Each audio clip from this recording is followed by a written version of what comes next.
জিন্দাবাদ আগামী জিন্দাবাদ ঘৰে ঘৰে বিপিএফ ঘৰে ঘৰে বিপিএফ গাঁৱে গাঁৱে বিপিএফ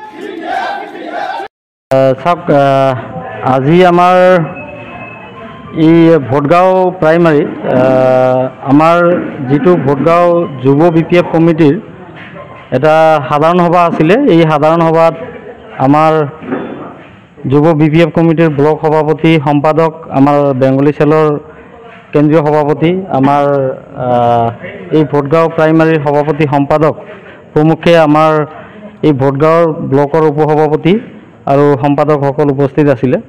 আজি আমাৰ যিটো ভোটগাঁও প্ৰাইমাৰীৰ যুৱ বিপিএফ কমিটিৰ আগৰ যিজন সভাপতি আছিল, সেই সভাপতিজন আমাৰ পেৰেণ্ট বিপিএফত পেৰেণ্ট যিটো প্ৰাইমাৰী আছে তাত যোৱাৰ কাৰণে আজি আমি সাধাৰণ সভাৰ জৰিয়তে এটা পূৰ্ণাংগ কমিটি 51জনীয়া এটা পূৰ্ণাংগ কমিটি গঠন কৰোঁ আৰু প্ৰত্যেকখন গাঁৱৰ পৰা আমাৰ পাঁচজনকৈ মানুহ লৈ যুৱ চামক লৈ আমাৰ পূৰ্ণাংগ কমিটি গঠন কৰা হয়।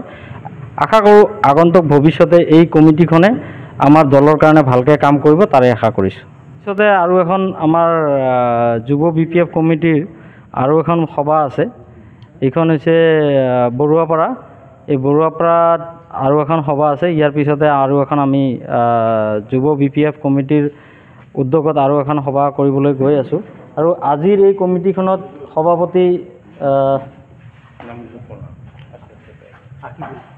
সভাপতি হিচাপে আকিবুল ইছলাম আৰু সভাপতি হিচাপে আকিবুল ইছলাম আৰু সাধাৰণ সম্পাদক হিচাপে ইনামুল হক।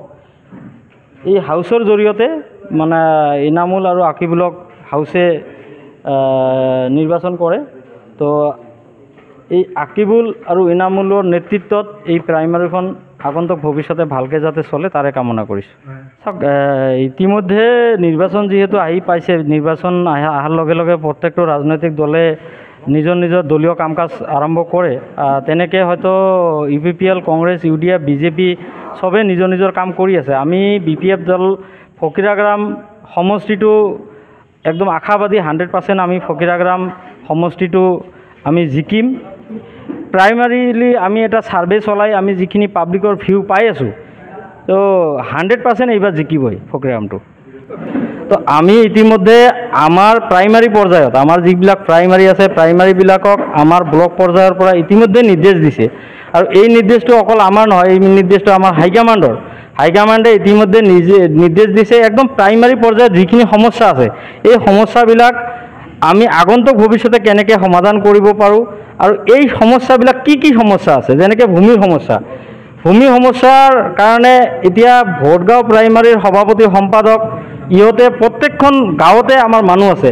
সেই গাঁৱৰ মানুহবিলাকৰ পৰা সিহঁতে ছাৰ্ভে কৰি এতিয়া মছজিদ খাছমাটিত আছে না পাট্টালেণ্ডত আছে, মন্দিৰ খাছলেণ্ডত আছে না পাট্টালেণ্ডত আছে, কিমান মানুহ একদম খাছ মাটিত আছে, কিমান মানুহ আমাৰ খাছলেণ্ডত আছে। যিখিনি খাছলেণ্ডত আছে মানুহজনৰ নাম, তাৰ দাগ নম্বৰ, এইবিলাক আমি প্ৰাইমাৰীলি ছাৰ্ভে কৰি এইখিনি আমি লিষ্ট ইতিমধ্যে তৈয়াৰ কৰিছোঁ।